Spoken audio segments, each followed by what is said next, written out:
Hi, this is Josh from the Banyan Grill, and we are on our second episode. Last time we talked about some knife sharpening, some knife skills, and what knife to buy. Comfort is key, which I touched on, and that's what's most important to me. So you got your knife, it's comfortable, it's sharp, you've diced some onions.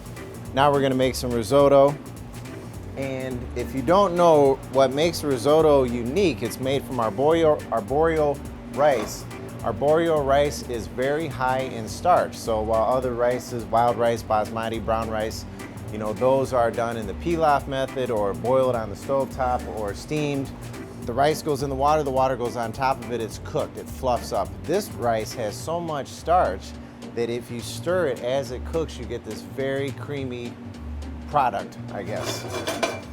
So, first in the risotto though, is some onions. These are the onions I cut up last time.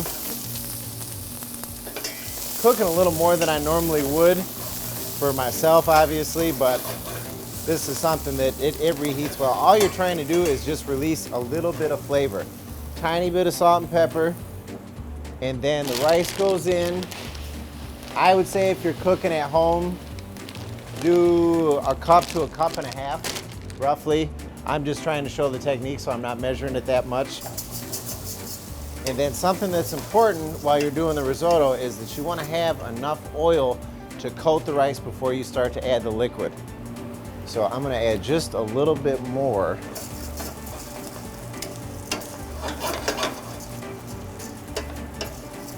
And then you see the sheen on all the rice, so you know you're good. White wine. If you're doing 1 cup of rice, probably 1 to 2 ounces of white wine. It's just gonna add a little bit of acidity, a little bit of background flavor. And then the next step that is gonna take probably, I think Gordon Ramsay says about 22 minutes. I think it's more about 18 if your heat's high enough. But you have to add your liquid. The only thing is you can't add your liquid all at once like you would other rice, because what releases the starch is the fact that you're stirring it. So about 1/4 cup at a time, you have to add your liquid. And then now I can put my heat up further, but the idea is if you cover it in liquid, it's just gonna sit there, it's gonna boil, the rice is gonna burst, you know, it's gonna overcook. That's not what you're trying to accomplish. In the ratio of, obviously, if you're cooking at home, you're gonna measure how much you're doing, and the ratio for traditional rice, you know, basmati or brown rice, wild rice, is 2 to 1. This rice is 3 to 1. So if you're gonna make 1 cup of risotto, you're gonna need 3 cups of liquid total. And 95% of that liquid is gonna be stock. And typically, risotto is flavored with what it's going to go with. So if I were to be serving a wild mushroom risotto with a pan-seared chicken breast, I would use chicken stock in the risotto. If I were to do pan-seared shrimp with sweet peas, you know, I would use a shrimp stock in the risotto. You notice this? I keep adding about 2 ounces at a time. And then I'm not going crazy, stirring it, but it's always in motion. And I'm using the pan to move, and I'm using the spoon to move. You know, if you do that, it's gonna be a lot of work. And I did pick this pan on purpose, that's why it has the high edges, and I'm still managing to get rice all over the stove. So, and this basically goes on until, if you were doing the 1 cup of rice at home, once your 3 cups of liquid was done, gone, absorbed, and risotto is supposed to be served semi-pourable. So once your 3 cups of liquid was gone and you had semi-pourable rice, you turn your heat off, you taste it. If it still has a little bit of crunch to it, it's gonna need a little bit more water. It's not exact, it's not perfectly 3 to 1, because sometimes if you have a larger pan or your heat's higher, depending on how you're stirring, you might be releasing a lot more moisture than is actually getting absorbed, which is fine. You just wanna tweak it. So I'm not anywhere near the amount of water that I need in here, or stock in a different case. So I'm gonna continue to do this, and I'm gonna let Will introduce our first course, which is going to be a salad. Hello, my name is William. I'm from the Banyan Grill. I'm here today to show you the new item that we add to our menu. This is a fall salad. It's a pretty simple salad, but at the same time it's very, very, very delightful. So I have all the ingredients over the table right now. We're gonna use romaine. Is already chopped, it's washed already. I always recommend that, buy the whole romaine and chop by hand and wash it up very well. So that's what we did.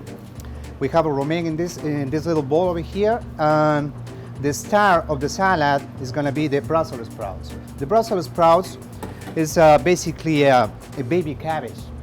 When you go to the supermarket and you get the baby cabbage a little bit bigger, you're going to have a more cabbage flavor on it. But if you pick the small ones, you can feel the sweetness on it. So it's up to you if you want to have a cabbage flavor or sweetness on your salad. So that's a little tip that I can give you. Also, we're going to use a little bit of almonds, dry cranberries, and bacon, chocolate bacon, and of course, pears.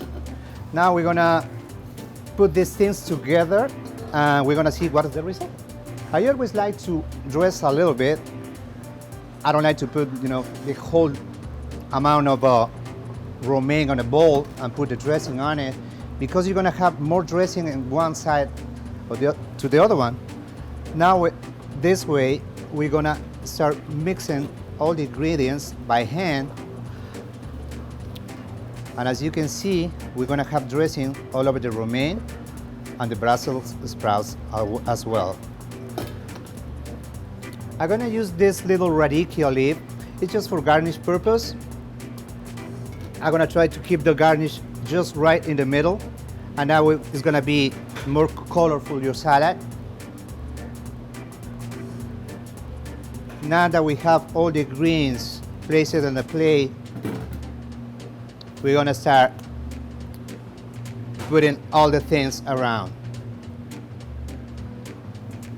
Those are the nice pears, nice and sweet pears. Dry cranberries. You can use as much as you want, just put all over around. The same thing with the almonds.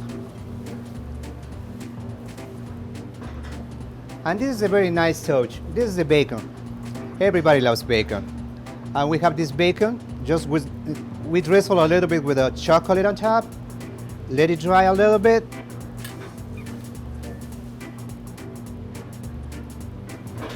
And here it is. This is the fall salad. So we hope that you enjoyed this plate with us today, and I hope I'll see you soon. As you can see, I'm still stirring this risotto. This is exactly what you want.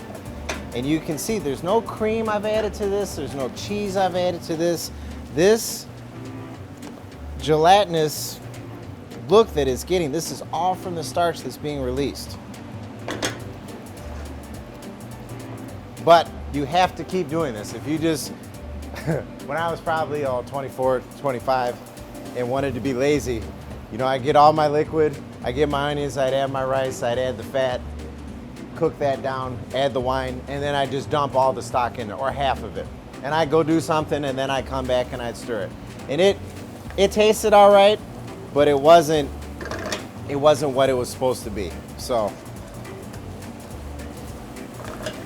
if you don't want to make risotto, we have some on the menu. If you want to make risotto, I suggest you do it this way. We'll finish that up next time. We'll sear some scallops, and I'm going to make a nice little, it's like a fresh tapenade to go with the scallops. So we'll see you then. Thank you.